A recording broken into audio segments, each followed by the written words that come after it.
Good afternoon, Kentucky Realtor family and friends. Thank you for, again, joining us for this Kentucky Realtor Town Hall. Again, this week as protest for change continues surrounding the death of George Floyd and Breonna Taylor over brutality and racial inequalities, among the questions being asked, is systemic racism real? How does it affect wealth building in minorities and communities? After all this time, does it actually still affect communities today? We start hearing the terms implicit bias, anti-racist, redlining, just some of the terms that we're now being exposed to more and more often, seeking to understand the causes for racial injustice all across the nation. Many members are asking their associations, what difference can their association make? How can we educate our members? Some are starting diversity committees, others bringing speakers in, suggesting books for the purpose of truly understanding the racial and cultural differences that exist. As my good friend Al Bevin often quotes, seeking first to understand. Yes, some like Kentucky Realtors have appointed task force on diversity and inclusions. Others like LBAR are reaching out to be a part of larger community group discussions. And GLAR's worked with educating themselves through members like and individuals like attorney John Borders, familiarizing themselves with people like Gina Dunlap as well. At Northern Kentucky, I spoke with Janie about books that they're reading to discuss and helping to educate themselves. So there's thunder roaring in associations and members. I'm still amazed at the calls I received when a member calls and says they were shocked going to home with their clients only to be met with racially charged items as they hit the front door. So yes, we still have so very far to go, but we have to start. As we educate ourselves and our members and clients as well, to change the course of a stained history of racism that we too were so much a part of. So today we have expert panelists to help us understand how did we get to this place of racism in housing, and what are the short and long-term effects that still exist today. This conversation and continues to ask the question, what can we do? What should we do? What is our commitment at the individual, local, state, national levels, all the way to the brokers and the realtors themselves? What role does policy and all levels play historically? And as we move forward with that, we want to introduce our panelists today.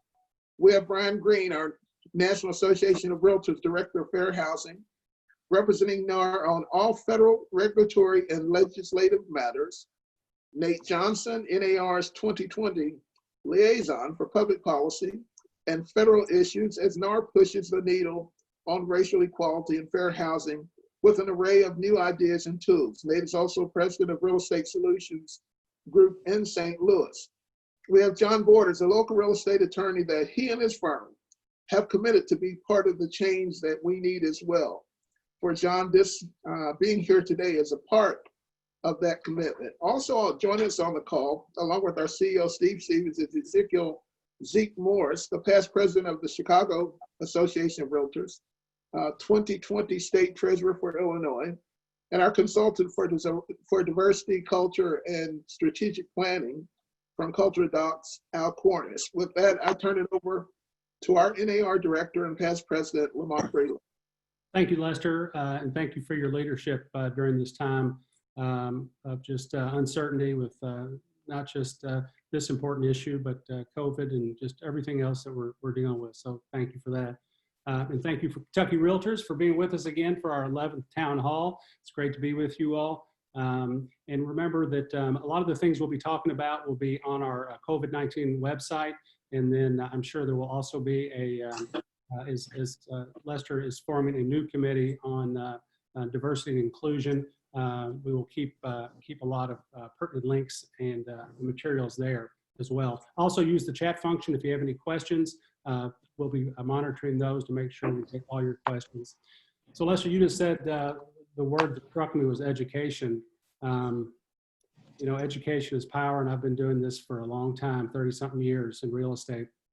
But it was not until just recently that I actually sat down and started reading about the history of basically racism in our industry. And we all have sort of blood on our hands as practitioners, as an association, as the government. I mean, we've all been a part of this problem. And John Borders, your article was so insightful that what provoked you, or how did you feel led to research this and put such a thoughtful article together? Thanks, Lamont. I appreciate being here. It is a subject that I'm also coming to fairly recently. I've practiced for 30 years, and only in the last 2 years have I started to really understand the systemic racism, especially as it relates to home ownership opportunities and the power that home ownership opportunities play and the role that they play in people's ability to develop wealth. So I read a book, I've got a copy of it here. If you can see it, it's called The Color of Law, that Richard Rothstein wrote, an economist, and some of the historical analysis that I used in the article that KYR published came from that book. That was the book that really kind of shook me up and made me realize that if the government did this, it wasn't just private citizens and corporations and banks that engaged in racist behavior, but if the government did, then I felt a different kind of responsibility, because I am the government and you are the government, and all of us, the government represents us and we represent it. And so it left me with a sense that I had a responsibility to A, educate myself about this important issue, and then B, do what I could to help others to understand it. You know, I'm a firm believer that education, just like you just said, education is really kind of the first step to understanding. And so education leads to understanding, understanding then leads to compassion, and then compassion hopefully leads to action. But I think it starts with education. And so for me, that was the reason that I was asked by the Kentucky Real Estate Investors Association to write an article for them. And then when I did, it made sense to share that with the realtors, and KYR was kind enough to share it with the members here. That's good. Nate, as I read through some of the information and some of the responses by NAR, I was impressed that NAR is taking some responsibility for the past. Is that true? Yes, absolutely. Thank you for inviting me to spend some time with you today. I'm excited about the conversation, and it's obviously a very necessary conversation that we've been having. You know, it's interesting that, you know, in our country, this is something that has been occurring for, you know, hundreds of years, and it seems that it comes to light in a big way every couple of years. And, you know, my hope for us is that this time we really affect some positive change from this. And I get a lot of hope from some of the work that the National Association of Realtors is doing.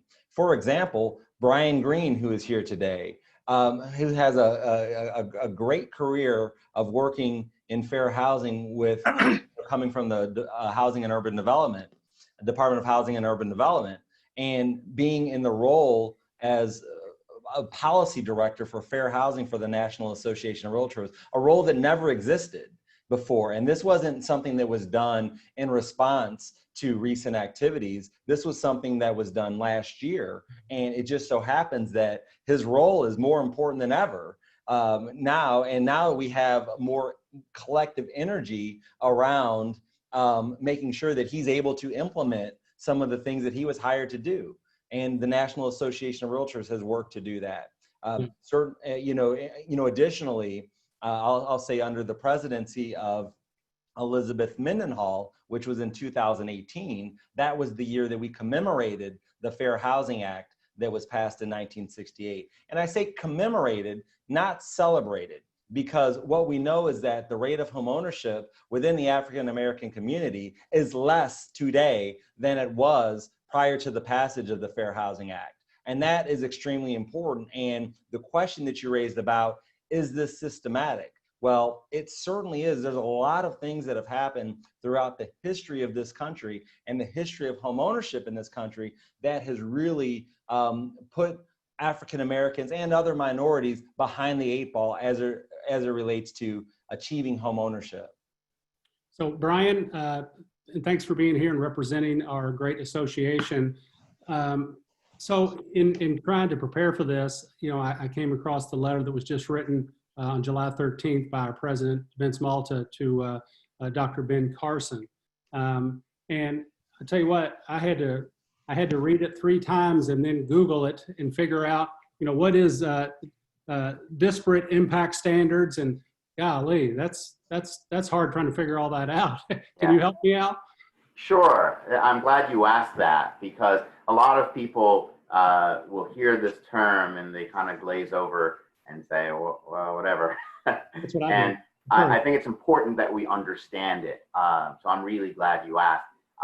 So disparate impact is a doctrine under the law for proving discrimination. And it basically recognizes that discrimination doesn't just occur where you treat, say, a black family different from a white family. It also acknowledges there are certain policies or practices which may operate to turn away a black applicant or a white applicant, whether it's in housing, whether it's in sales, whether it's in employment. And it's a concept in employment law as well. I often turn to a voting example to help people understand what it is and its history. So just think, right after the Civil War, right out of the gate, we have a 15th Amendment that establishes, you know, equal voting rights. And it says, you know, race cannot be a factor. Throughout the South, principally, the former Confederacy, state constitutions and then laws said, well, to vote, you have to pay a poll tax, or you have to pass a literacy test, or you have to be able to answer these questions about the US Constitution. Often it wasn't actually applied to everybody, but on the law it said everyone has to do this. And so it's a neutral policy. It didn't say black people need to be able to do this, or you know, it actually was a neutral policy that had the effect of denying black people who hadn't been allowed to read. It made it impossible for them to vote. And also, you know, day after emancipation, blacks didn't have a dime to their name, so they didn't have money to like pay a poll tax. And so it acknowledges that pretty much from the history of freedom in this country, there are practices that are neutral but can discriminate. And then the test is, because granted our society is unequal in many respects, the test is still for a lender or a housing provider to demonstrate that whatever that policy is that might cut different ways for different groups, that it's necessary to business. And so if you can demonstrate that, you know, this is predictive, like a credit score is predictive, or, you know, having an income of this amount is important because, you know, you can't pay your rent and also buy food and other things. So our 30% standard is, you know, a fair standard for determining eligibility. So there are many obviously fair standards, and we say that in this letter, but it's important that the doctrine remain intact, because 45 plus years of fair housing law has said discrimination can occur when you put certain policies in place that have this effect. And there's a lot of articles about disparate impact that refer to it as, quote, unintentional discrimination. And that's actually incorrect. We don't know if it's intentional or not. We know there are policies and practices that operate in a certain way, and when tested, can't be defended as legitimate. So there is a burden shifting in the law that the federal courts have long applied to evaluate whether something's legit and should stand. And so HUD was changing that, saying the Supreme Court decision in 2015 affirming of disparate impact as a legitimate doctrine, they said, we think what the Supreme Court did requires that we put out a new rule, explaining it. And NAR and many others have said, one, there are problems with this rule and how it's interpreting the Supreme Court decision. And many believe that it's actually then going to make it harder to challenge these practices. And so that's what that letter was saying. Don't do this now. We really actually need this examination of policies to make sure everything we're doing is calibrated and appropriate and actually, provides equal opportunity and doesn't unfairly turn people away. So is there a timeline on when they may make a decision? And well, I think our letter will have. Yeah, almost as soon as we sent our letter, and Bank of America sent a letter, Quicken sent a letter, Wells Fargo sent a letter, the Secretary of HUD said that, thank you, but no thanks, we're still going to issue this year. So that's what they're saying. They've got, just a few months to do it. So we'll see whether they go forward with it.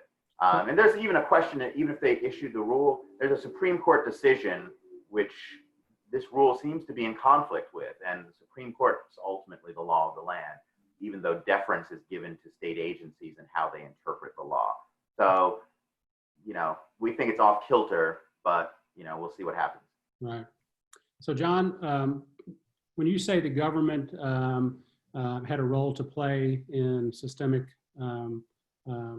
discrimination, what does that mean, and what are some examples of that? I think you're muted. John, I think you're muted. Thank you. Sorry about that. Sorry, we all do. Obviously, if we go way back, 1619, the first slave arrives, all the way until in the late 1800s when emancipation came around, Black people could not own property because they were in fact considered property, right? So then there's this interesting period of time during Reconstruction where the North has troops in the South and they're protecting the slaves and protecting the rights. And it's a really fascinating part of history where all of a sudden schools come up where Blacks are learning to read for the first time in many families. There were businesses that were opened up.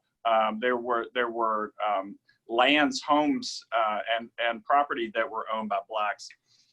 But soon after that, and something in 1877 called the Compromise of 1877, which was a compromise to a stalemate about who was going to be elected president, the North pulled the troops out of the South.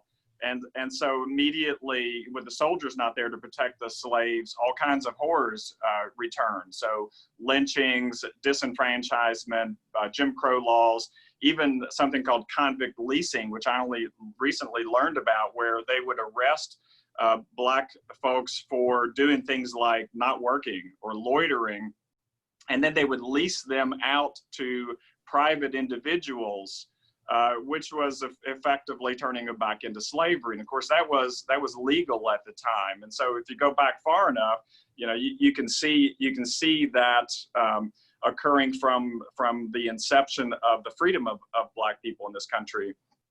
But if you go back to, so a little history lesson, it's kind of interesting, 1900, less than half of Americans own homes. But that number starts to go down from 1900 to 1920. And so in 1917, motivated by a patriotic duty to encourage homeownership as a way of fighting against communism, they have start to encourage white families to move out to suburbs, and so they direct their marketing only to white families. Then we get Roosevelt's New Deal in the 1930s that comes around, and we think of the New Deal as an opportunity for people to improve their lives, and it did, but mostly only if you were white. So, for example, under the New Deal, the Public Works Administration built the first public housing for civilians, but it was segregated by race. And they even took areas that were formerly integrated and then segregated them. More important, though, the Homeowners Loan Corporation, which was created it gave people an opportunity to borrow money with mortgages amortized over time, which is, of course, the common mortgages that we know today. That was something that we didn't see regularly up until this time.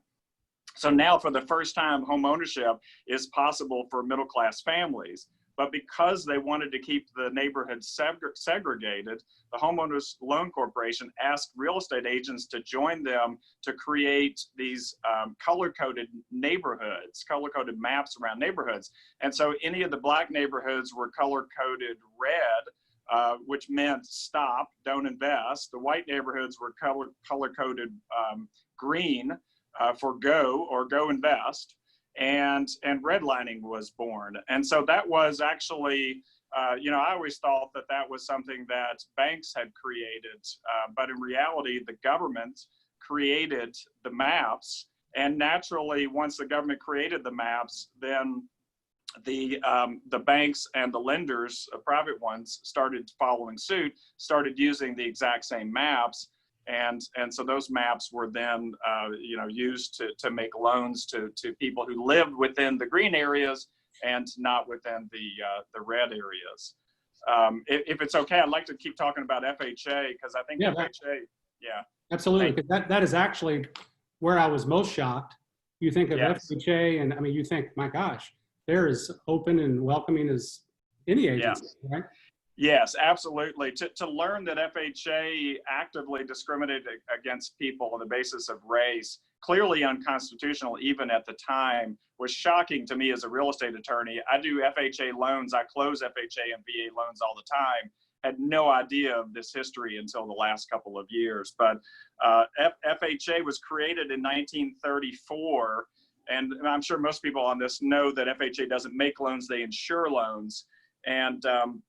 And so people wanting to buy homes could now afford to get a loan because before then you had to have a sizable down payment, and most people didn't have enough of a down payment to be able to afford to buy a home. So with FHA, all of a sudden people had an opportunity to buy homes when they didn't before. But FHA's appraisal standards were would only permit loans made to white borrowers, mostly because of the redlining maps, but also because they just decided that Black families and Black neighborhoods were too risky.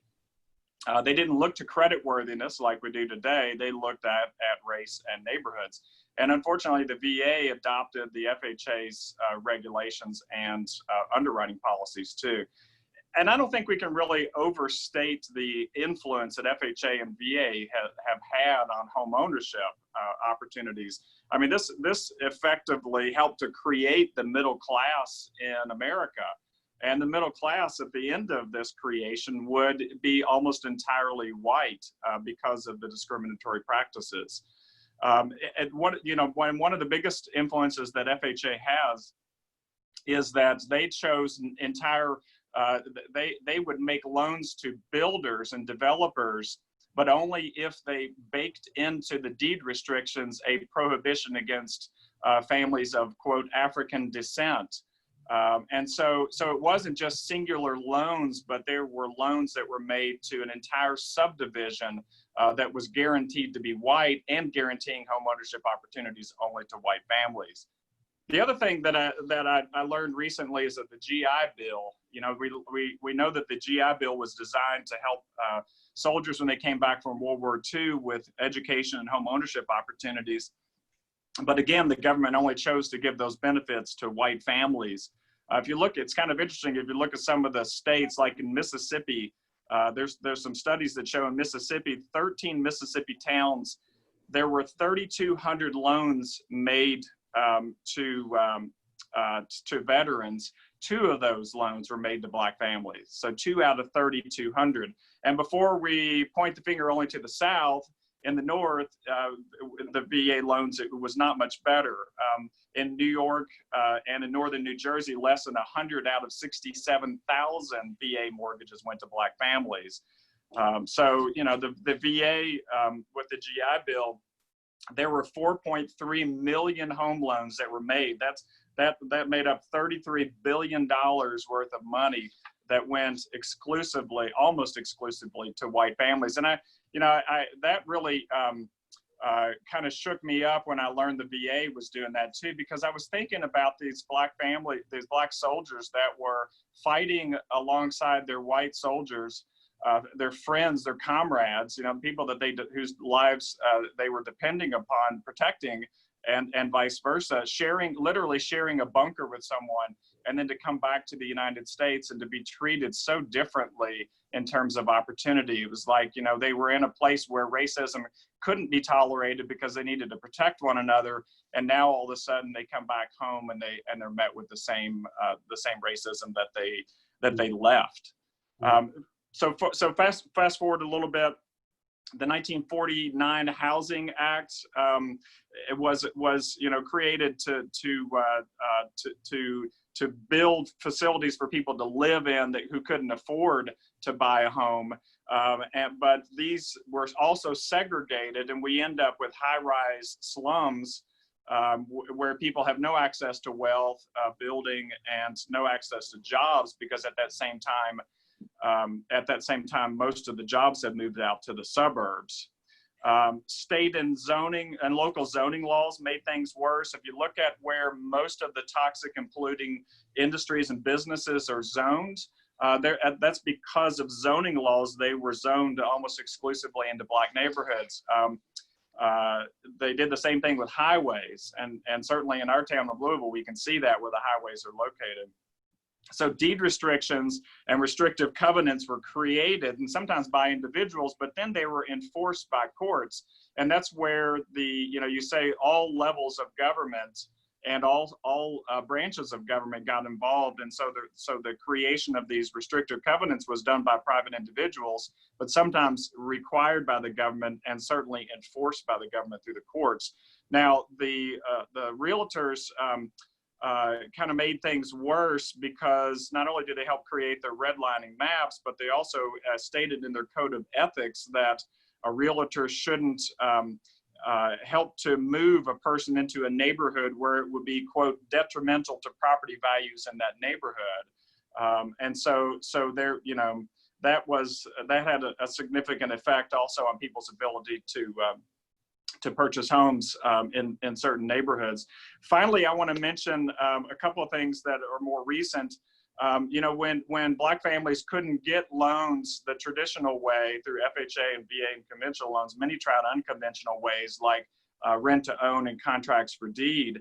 And it was only in 1979 that in Kentucky, we said you can no longer evict somebody who's made payments for 20 years because they miss a single payment. In other words, contracts for deed were going to be treated as the same as a deed with a mortgage, where you had to foreclose on the property rather than just take it back.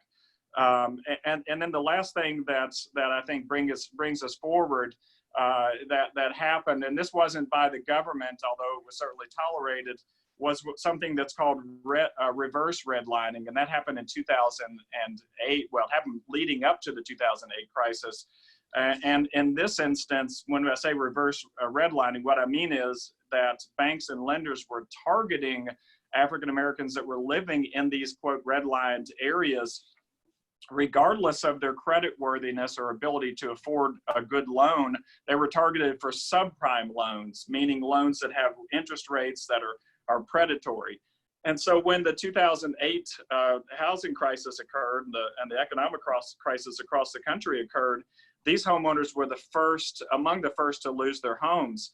And I know that in Louisville, we saw this extensively, where property values plummeted in West Louisville. And so if you had a mortgage on a house in West Louisville and had been making your payments for 10 years, all of a sudden you were upside down on your loan and you didn't have any ability to sell your property because you owed a whole lot more than what the house was worth. So anyway, you know, housing isn't the only area in which the government has been actively involved in creating these disparities of wealth, but I think our industry is really ripe for learning about it and addressing it, because homeownership is so critical to wealth building.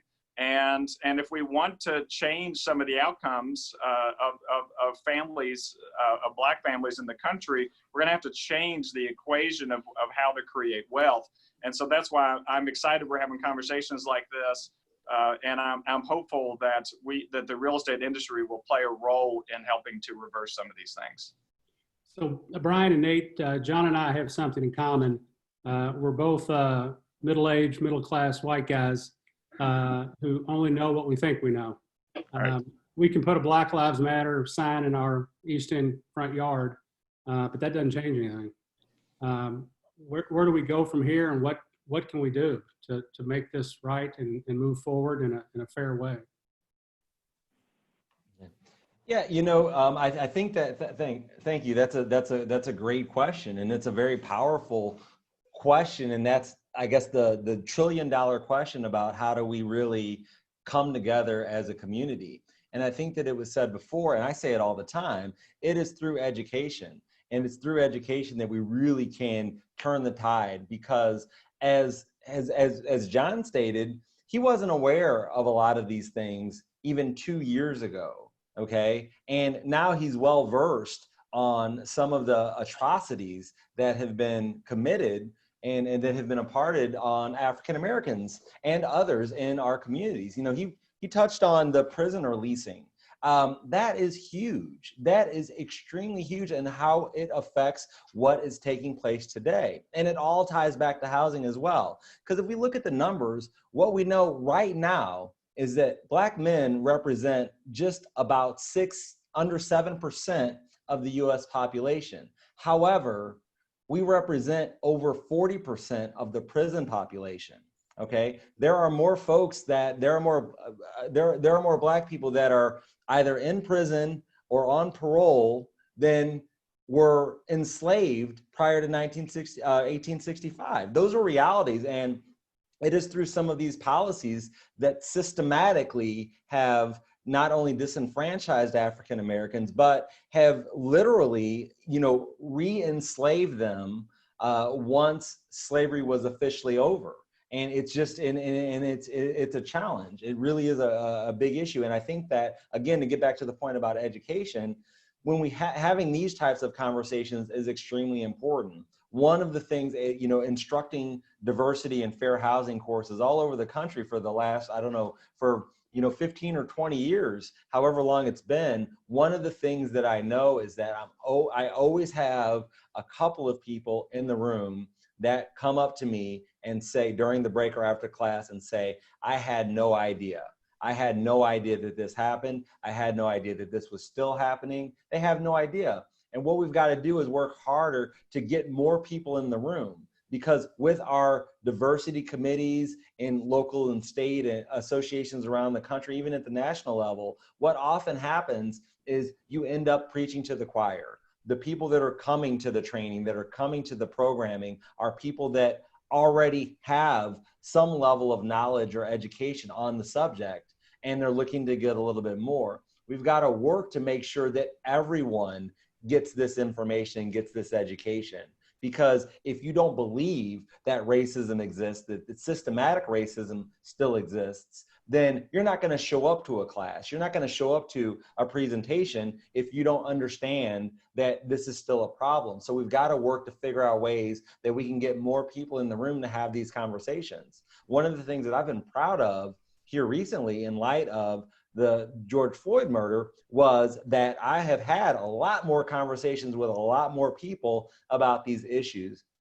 People, again, that didn't understand some of these realities were saying, hey, Nate, can we talk about this? And I'm happy to have these conversations. And I would bring people in the room and talk about some of these issues that we've got.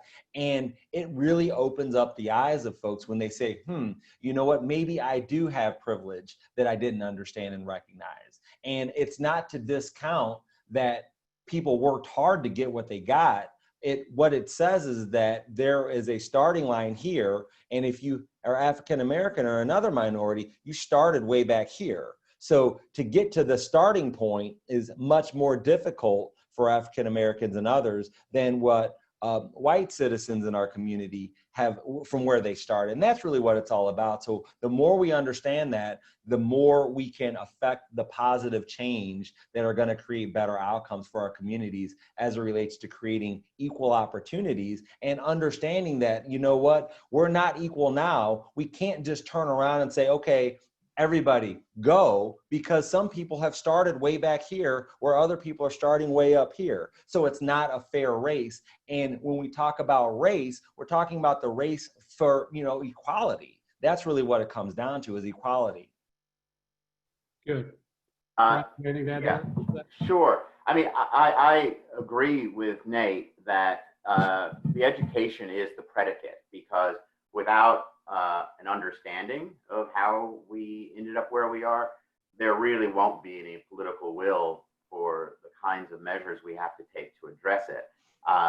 And I do have some ideas, which I'll get to, but just on the education part and establishing that foundation, John's talked about The Color of Law. The Color of Law, I tell everyone, is really the principal book we all must read to understand how we got to where we are in terms of our segregated metropolitan areas and the impact of that segregation on every aspect of American life, whether it be health, education, policing, and there's a whole raft of data and research concerning that. And I'm actually digging into some of that more and discovering that, on so many different outcomes, we've gotten worse in this country with respect to the racial disparity. And I think that's very important for Americans to keep in mind, because one, many Americans seem to not even be aware of what's happened for the last 155 years since slavery, that many people believe, oh, well, it's been a slow march and African Americans are doing slightly better, over time. We've had, huge dips and valleys, amidst successes, but incredible valleys because of practices, crime, violence against African Americans, not to mention, Jim Crow and other abuses. And I think people need to understand that and to appreciate that, on certain measures, if you go back to even 1950, African Americans were doing better when we didn't have hyper segregation, and how hyper segregation, despite passage of federal laws, has exacerbated many of these things. Infant mortality period have gone up since 1950, and so many other health measures have gotten worse for many African Americans and are wholly correlated with segregation. So it really is the central organizing principle, unfortunately, for our metropolitan areas, and we have to look very closely at that. In terms of solutions, when I was at HUD, where I oversaw our Office of Fair Housing and Equal Opportunity, one of the measures that we undertook was to issue a regulation, and Lamont, this is another one of those, complicated words or phrases, called affirmatively furthering fair housing. Again, a phrase which confused people, and I kept saying, come up with something better for this, but it takes the language from the 1968 Fair Housing Act, which required the Secretary of HUD to affirmatively further the purposes of the Fair Housing Act. And specifically, the writers of the Fair Housing Act, Walter Mondale and Edward Brooke, senators, acknowledged that the federal government had created segregation and that federal funds were maintaining it at both the state and local levels, and that we needed to ensure that government took an active role in dismantling it and certainly not perpetuating it. And there were efforts to do that early on during the Nixon administration under George Romney. And once it got scuttled then, it never really happened again until 2010, 2013, and then I think 2015, when we ultimately issued a regulation on how that provision of the Fair Housing Act would be implemented. And that was really, really key. I want to point out that I had a speaker series where I brought the author of The Color of Law in to talk about this. And Richard Rothstein commended the effort, but said it's never going to succeed. It's never going to succeed because Americans don't even understand how we got here.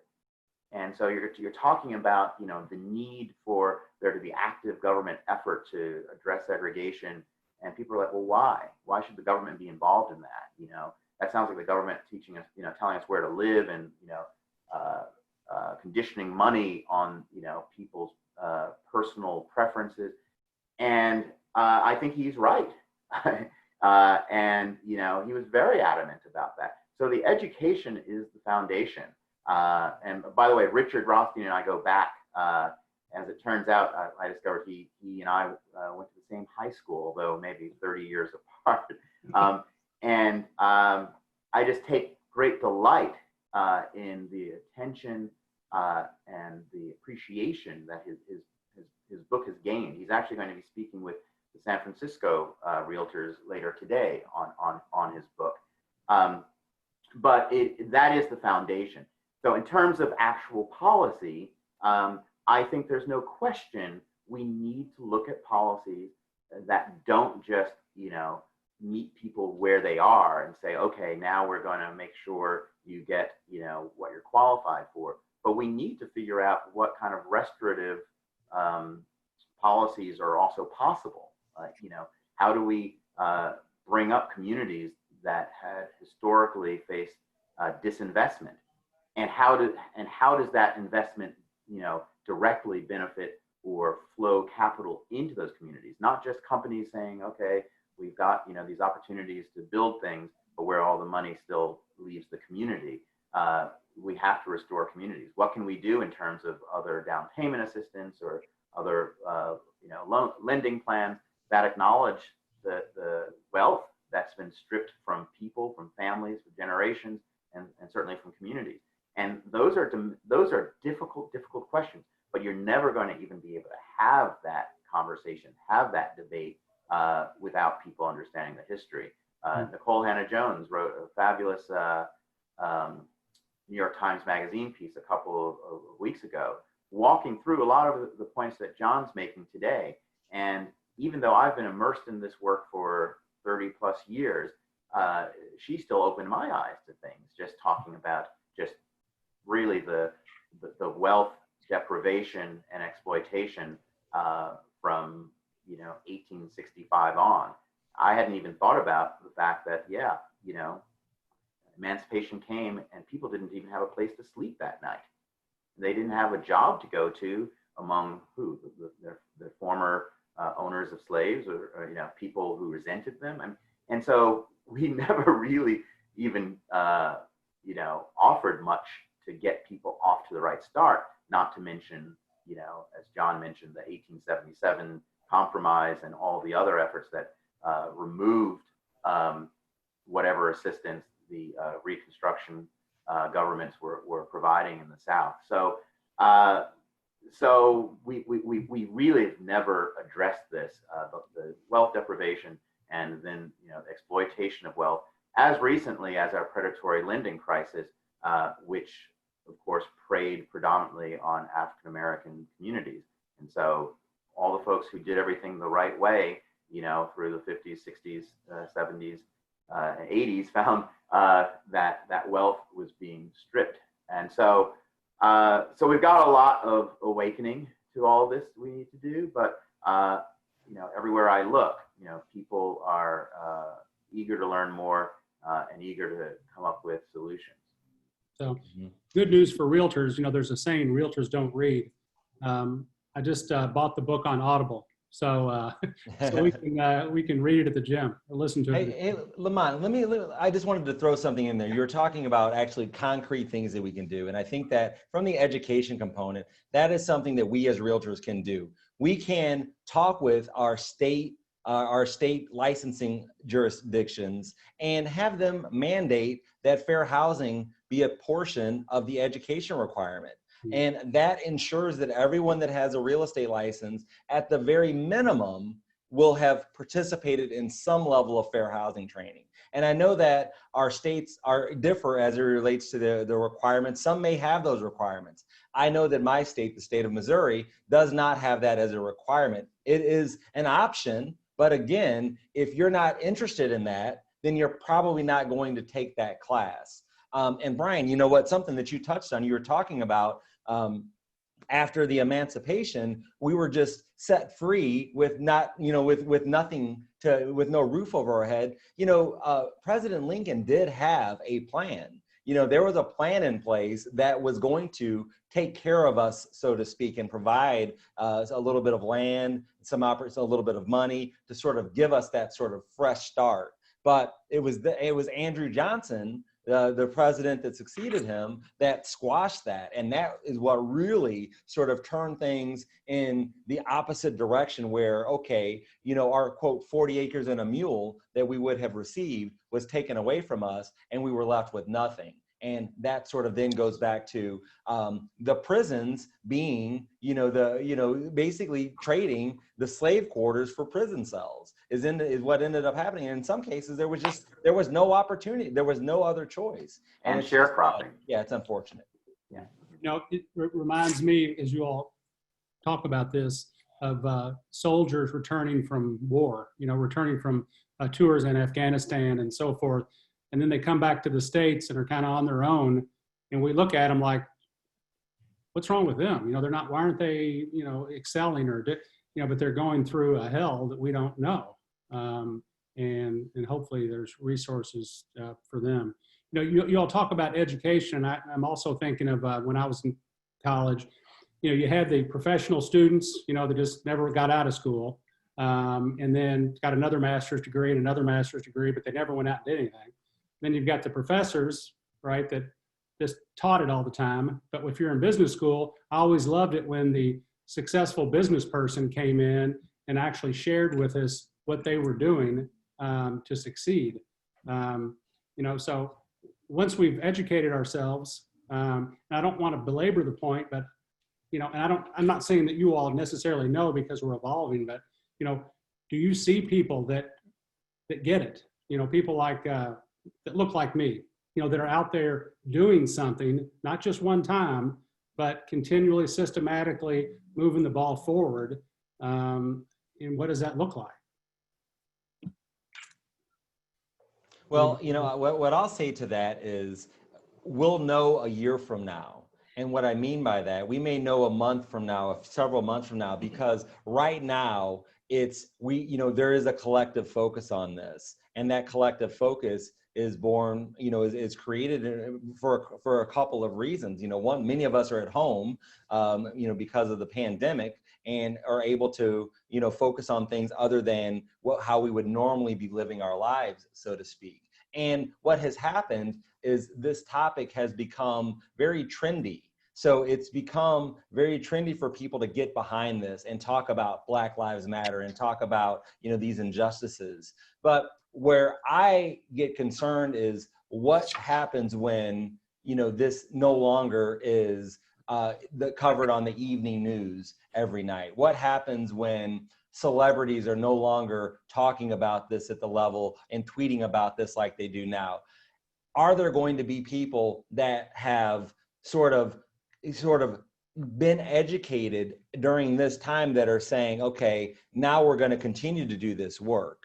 Okay, that's my fear, is that those folks will go away. My hope, me being an optimist, is that yes, what has happened, what this has done is created some energy and some change in mentality of some people that says, no, we're not going to allow this. We're going to continue to work on these issues regardless of whether we're in the spotlight or not.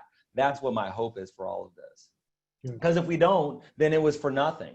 All of the destruction, all of the tragic expressions of violence that we've seen, all these conversations that we've had will have been for nothing if we don't affect positive change. And the positive change is not going to take place overnight.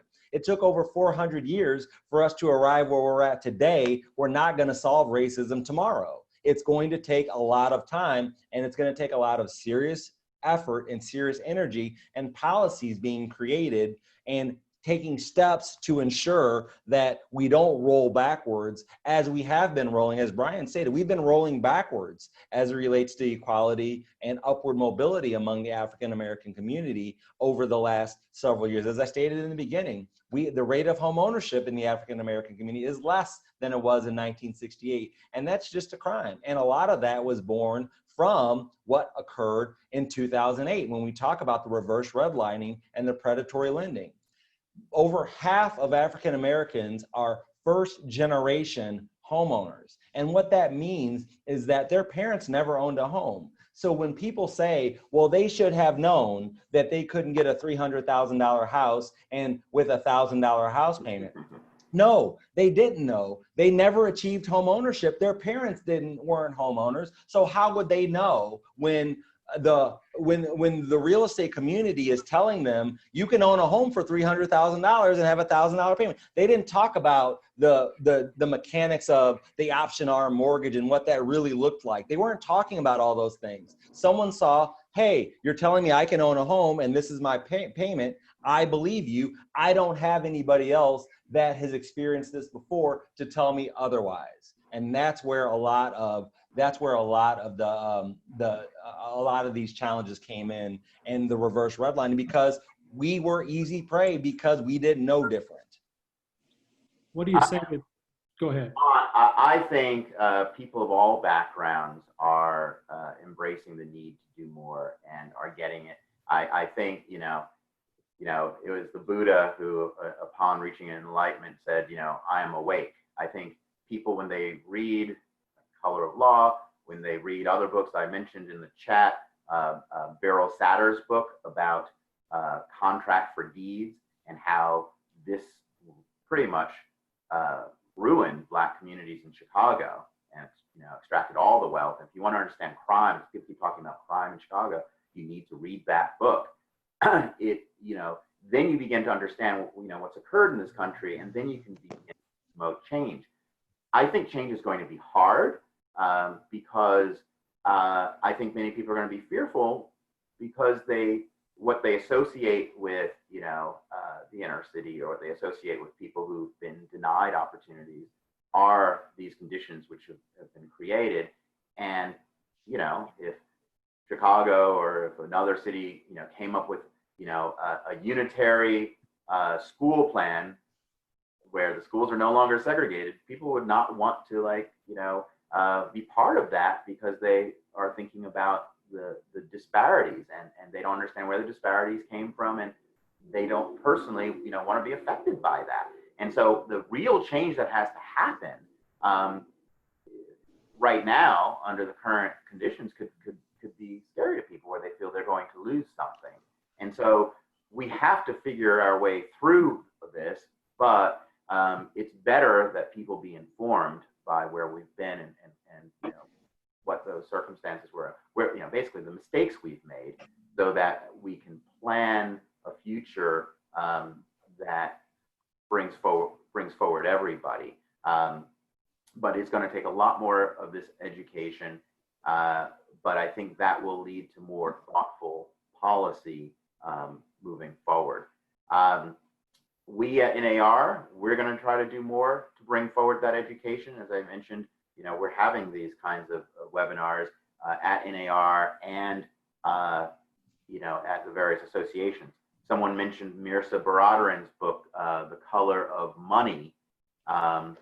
We're having her speak to our committee, our Fair Housing Policy Committee, next week. Perhaps we'll consider her as a possible speaker later at our annual meeting. Trying to find different ways to get this kind of information out there. And she's, offering policy solutions for how we bring more wealth into African American communities. In fact, based on her book, Netflix has pledged $100 million for Black capital efforts, for capital in Black communities. And so people are being influenced by books and seeing that they can make change in the positions they're in based on this information. So we just have to keep at it and recognize that it's not going to be overnight.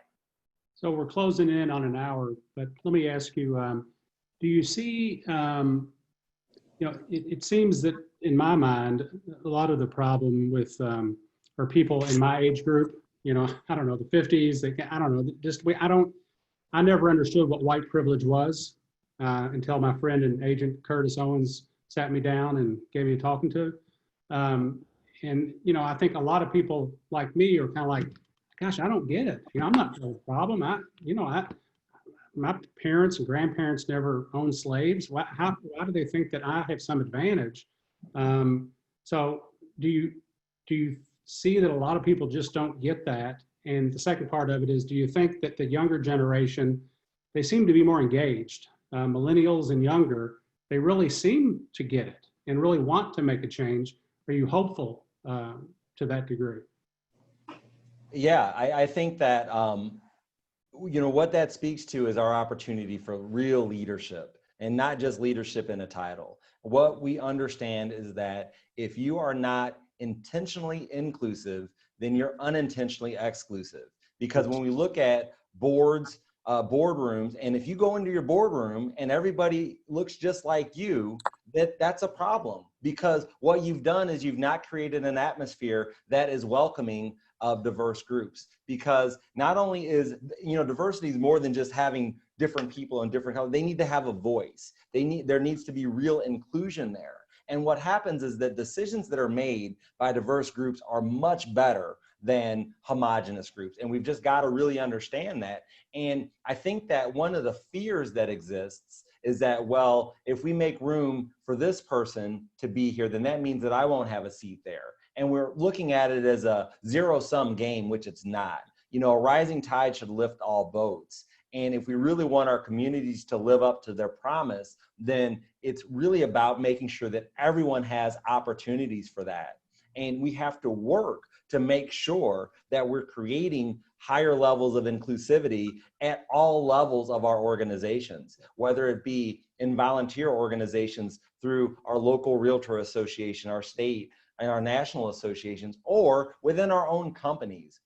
What does the leadership group look like in your real estate company? Who's there making decisions? Does it represent and does it look like the community that you're serving?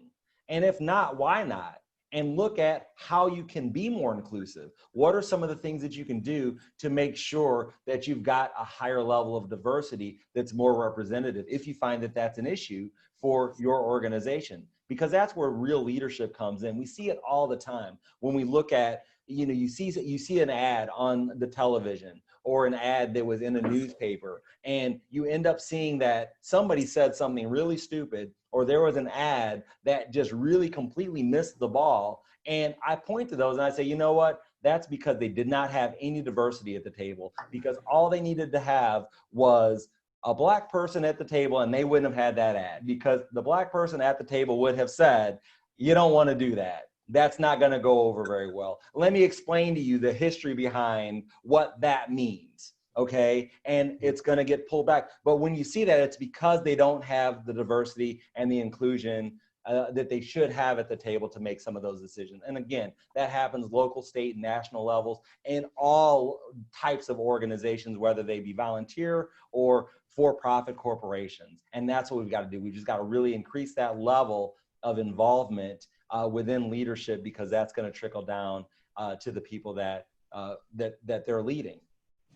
I want to echo what Nate said. I was just actually on a forum where we were talking about advertisements, and you're like wondering, like, yeah, if there had been a woman there or there had been a person of color there, that ad would never have gotten out. And it is shocking. It really is shocking that it can go from the drawing table to production and no one catch some of these things. Let me give you an example from my own experience. When I worked at HUD, we launched an investigation of Facebook 5 years ago. We literally just, read an article. We found it in ProPublica that Facebook had a online platform that allowed housing advertisers to indicate what race of people they would like to see this ad. And we were like, what? 2015? And you know, when they were first challenged by the challenge on this, I think by ProPublica, they said, well, you know, people of different backgrounds have different preferences, and you know, if we were selling hair products, you wouldn't sell the same hair products to whites as you would sell to black. And so you actually had people there who were completely unaware at that point of, you know, 48 years of fair housing law, you know, and employment law, and thought that, you know, looking for a house was just like looking for hair products. And so we launched an investigation of them and you know, pursued charges because of that. But this is what, you know, these are problems that can be avoided. Just think of, I mean, that's an egregious one, but just think of how many smaller issues add up throughout the corporate world, throughout, you know, industries where you don't have diversity that can catch those kinds of missteps. And so, and some of them, you know, very grave. So that's something we need to address.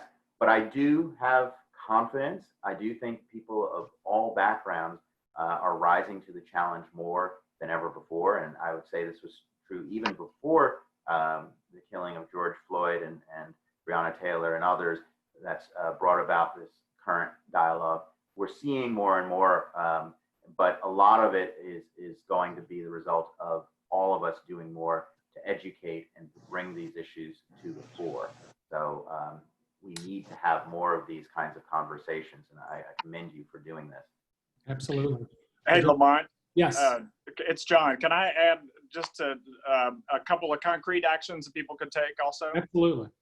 Okay, yeah. So one of the things that when you start to learn about how government got involved in creating the disparities of wealth, one of the things you start doing, hopefully, is figuring out ways that you can start to address that in your own life. And so there's some low-hanging fruit.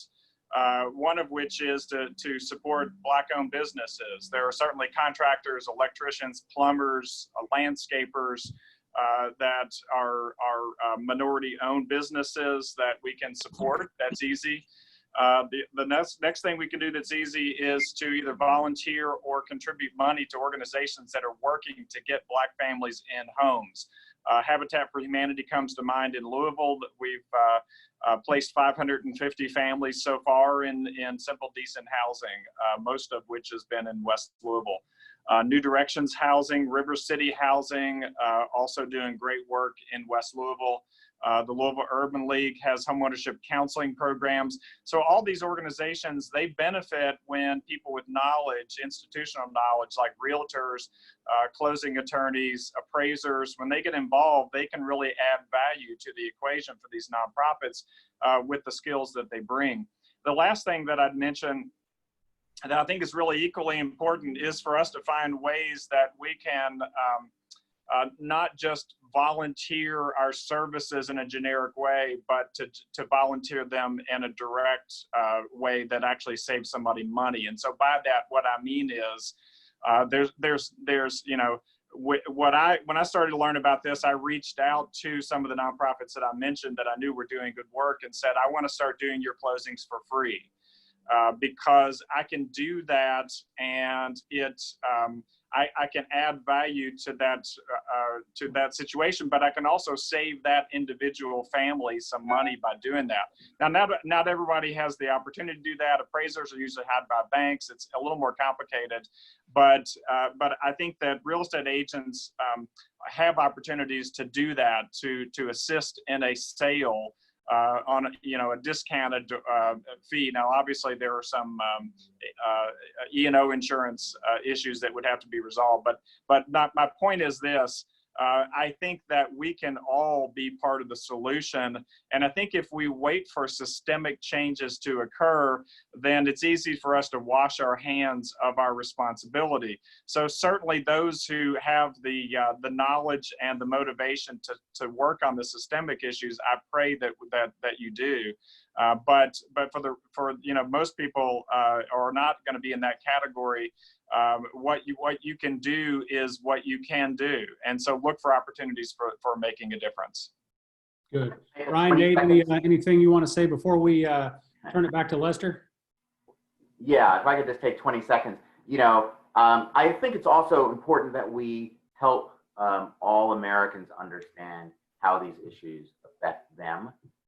So if you're living in a community where you're like, well, we don't have any racial minorities here, this is not my issue.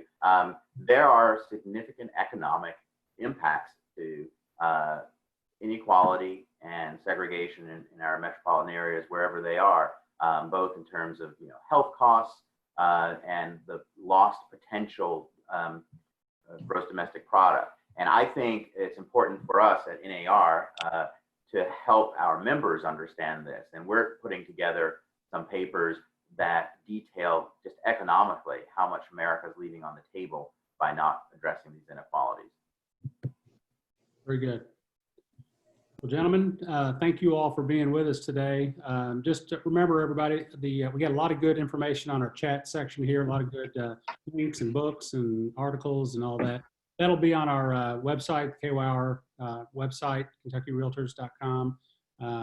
So thank you all for being with us. And Lester, I'm going to turn it back to you, sir.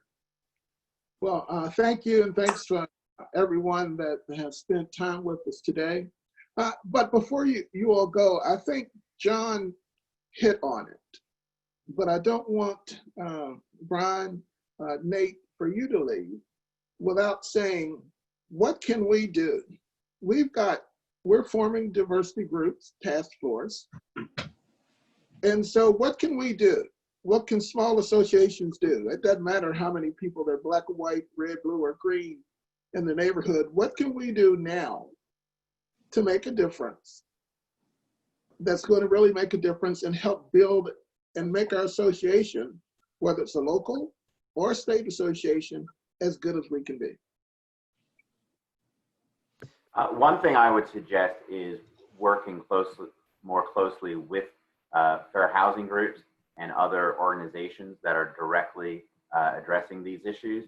And not just like the groups that do testing, but like groups that are commenting on consolidated plans and the actions of cities who apply for federal funding. There's an opportunity there to have some influence on how development occurs in your communities, and to acknowledge that affordable housing development that was previously excluded from places we need in communities, and that often brings forward the possibility for greater integration. And I'm not talking about assisted housing necessarily, I'm talking about more affordable housing for workers as well. So weighing in on those debates, and as the realtors saying, we support this. Mm-hmm. Yeah, so I've put out this series of, I guess, Facebook videos here recently that that people have commented on, and I one of the things that I said that I was going to do, because that's the question that people have: what can we do? What can I do? And I have spent most of my career in this space. With I've been a realtor now for 21 years. It's my 21st year as a realtor, and I'll tell you, I didn't know when I first started what the impediments to housing were for African Americans. And it wasn't until I started to pay attention and get into some of these conversations that my eyes were sort of made open to some of these issues. And I've since joined the board of the Metropolitan St. Louis Equal Housing Opportunity Council and have served as president of that board for probably the last 10 years or so. So I'm always out in the community having conversations with people on what we can do. And then so for me, it's like, well, what's one more thing that can be, what's a concrete thing that I can do? So what I did is I started a scholarship fund. This is just me and my little company, where we're going to give 4 scholarships for real estate school for diverse individuals in our community. Because what I know is that the realtors, the totality of realtors are not representative of the community that we serve. So for me, that's a small thing that I can do to increase the level of diversity within the St. Louis real estate community. So with that, also having a program to make sure that these folks get some support too. So it's not just get the license, but let's support them to make sure that they're prepared for success in this business and in this industry. So that is one thing that, you know, that I'm doing in a concrete way that says, okay, you know, more than just having these conversations, which I love having all the time. And, you know, and I'm encouraged too, because the conversations that I've had are people that are saying with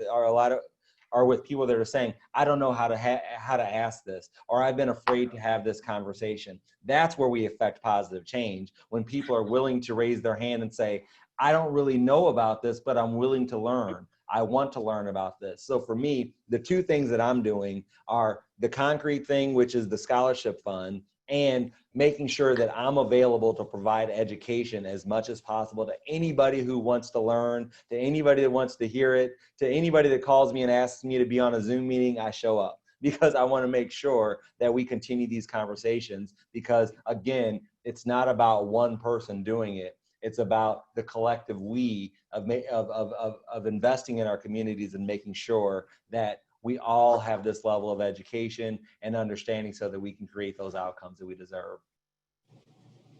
Thank you so very much, everybody, for being here on the panel. Certainly appreciate it. But again, I appreciate your last comments more than any, because we have to make sure, as we move on toward our committees and our task force, that they're not just committees and task force.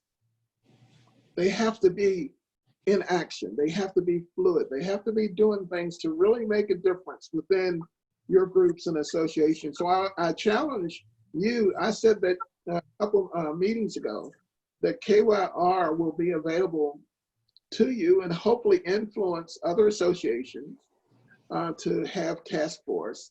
But even if we just need the conversations, let's continue to start those. And so we've got people on the task force. A list has already been put together, but if you're interested and really want to serve on that statewide task force, don't hesitate to give me a call, but give me a call right away, because we've got a meeting coming up next week. So again, thank you for your time. We appreciate everyone that has been on the call.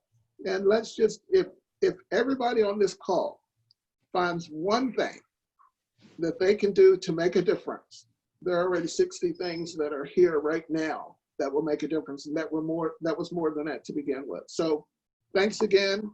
We appreciate you. And the task force will be doing more conversations like this, but we ask you to send in your thoughts and ideas on what you'd like to hear as well. So thank you so much for your time.